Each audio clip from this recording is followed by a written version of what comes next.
Bond அப்படிப்பட்ட ஒரு தோற்றத்திலே கலனோடாடை உடம்பெல்லாம் திருநீற்று பட்டையை பட்டப்பட்டியா பட்டப்பட்டியா பட்டப்பட்டியா 16 இடங்கள்ல பூச்சிருக்கிறார்.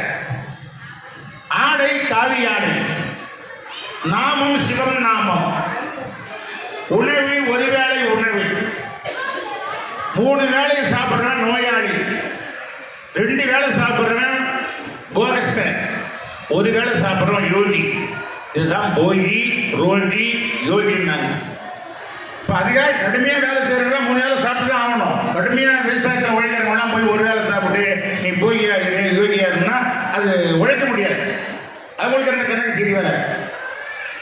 ஆனால் பொதுவாக அந்த ஞான நிலையில இருக்கிறவர்கள் அதிகம் பேர் பார்த்தீங்கன்னா 1 வேளை உணவைத்தான் உண்பாங்க, ஒரே வேளை உணவைத்தான்.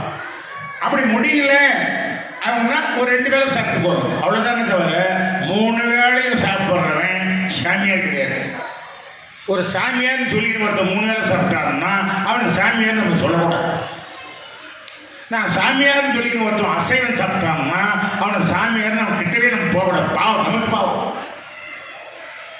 சாமியார்னு சொல்லிக்கிறவன் கூட்டம் சேர்க்க மாட்டான். சாமியார்னு சொல்லிக்கிறவன் தனியா இருக்கிறது தான் விரும்புவோம். உண்மையான சாமியார்னா பேசாம இருக்கிறது தான் விரும்புவோம், அமைதி.